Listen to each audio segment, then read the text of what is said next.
What if I told you that the chip in your phone, your laptop, and every device you own is about to become obsolete?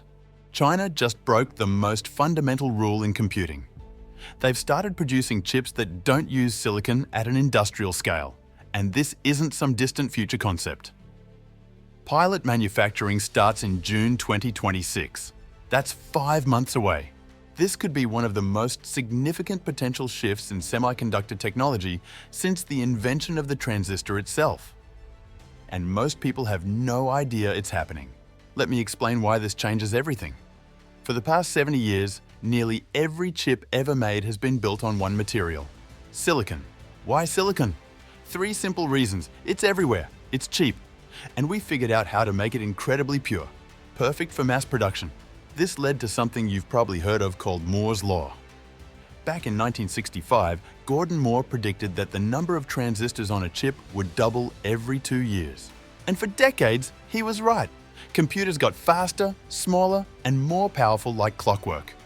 Your smartphone has more computing power than the computers that landed humans on the moon. That's Moore's Law in action. But here's the problem. We've hit a wall. Today's most advanced chips have transistors that are just 3 nanometers wide. To put that in perspective, that's about 30 atoms across. A human hair is 80,000 nanometers wide. We're working at a scale so small that the normal laws of physics start to break down. At this tiny scale, silicon starts to fail. Current leaks between transistors. Heat builds up. Quantum effects cause chaos. The chip literally can't function properly anymore.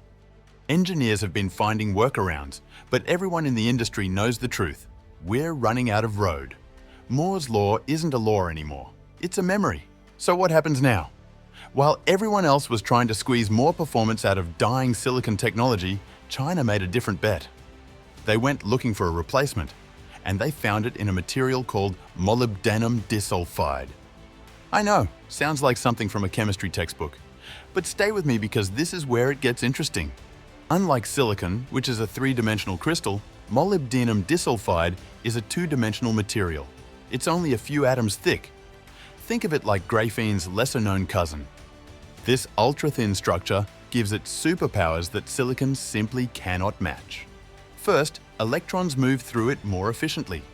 Less resistance means less energy wasted as heat. Second, because it's so thin, it doesn't suffer from the current leakage problems that plague tiny silicon transistors. Third, it can potentially scale down even further than silicon ever could. But here's what's truly remarkable. This isn't just a lab experiment anymore. Shanghai Atomic Technology has built the first demonstration production line. Not a prototype, not a research project, an actual facility designed for early industrial production. The company was founded in February 2025 by a scientist named Ban from Fudan University, one of China's top research institutions. And they have the full backing of the Shanghai government, which is coordinating universities, research centers, and venture capital to build an entire ecosystem around this technology. Their timeline is aggressive. These timelines are company projections and have not yet been independently verified. Pilot manufacturing starts June 2026. By the end of 2026, they expect their chips to match 90 nanometer silicon technology.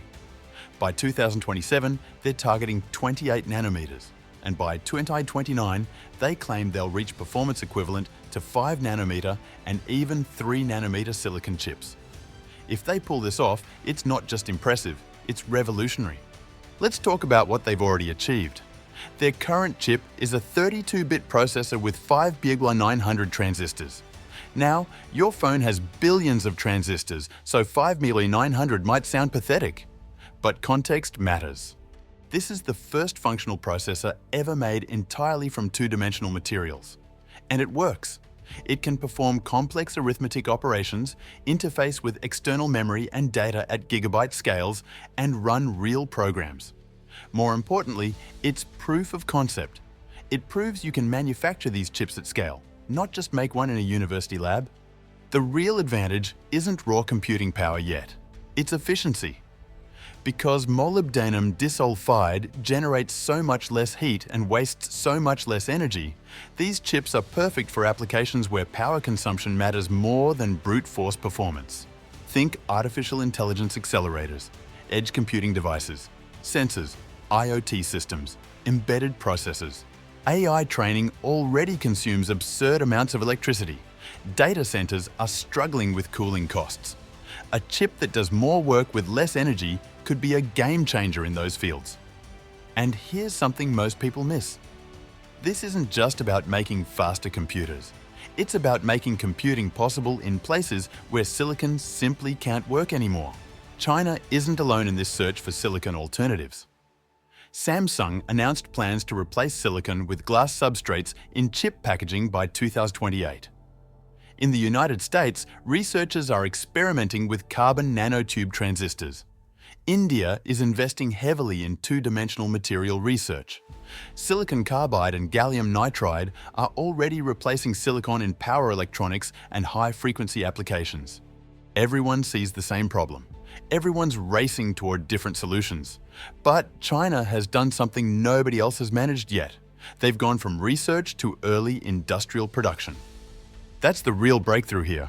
It's not that molybdenum disulfide is magic. It's that China has shown the most advanced attempt yet to move 2D chips toward industrial manufacturing. And there's a geopolitical angle you can't ignore. Western countries have spent the last few years trying to restrict China's access to advanced silicon chip manufacturing equipment. ASML's extreme ultraviolet lithography machines, the most advanced chip-making tools in the world, are effectively banned from export to China. If China can build a competitive chip industry based on entirely different materials and manufacturing processes, those restrictions become irrelevant. They're not trying to catch up in the silicon race anymore. They're starting a different race entirely. Now, will molybdenum disulfide chips replace silicon completely? Almost certainly not, at least not anytime soon. The global chip industry represents trillions of dollars of infrastructure, all optimized for silicon. Every factory, every piece of equipment, every software tool is built around it. You don't replace that overnight. What we're more likely to see is a hybrid future. Silicon will continue to dominate general-purpose computing for years, maybe decades. But alongside it, we'll see specialized chips made from new materials, each optimized for specific tasks. Molybdenum disulfide chips for AI and edge computing, gallium nitride for power systems, silicon carbide for electric vehicles, maybe even graphene or carbon nanotubes for ultra-high-speed applications. The days of one material ruling everything are ending. And China's move is forcing the entire industry to adapt faster than it wanted to. So, what does this mean for you? In the short term, probably nothing. Your next phone will still use silicon. But in 5 years, 10 years, the devices you use every day might be powered by materials that don't exist in consumer products yet. The bigger picture is this. We're watching a fundamental shift in how computing works. For 70 years, progress meant making silicon transistors smaller. Now, progress means finding entirely new ways to process information. China just showed the most advanced attempt yet to move 2D chips toward industrial manufacturing. That's not an incremental improvement, that's a paradigm shift. And here's the question I'll leave you with. If a material that was confined to research labs 2 years ago is now entering mass production, what else is waiting in the pipeline? What other assumptions about technology are about to be shattered? The end of Moore's law doesn't mean the end of progress. It means we're entering an era where progress looks completely different than before. And that era just started. If this video changed how you think about technology, hit that like button. Subscribe for more deep dives into the tech that's shaping our future. And drop a comment. Do you think non-silicon chips will actually take over? Or is this just hype? See you in the next one.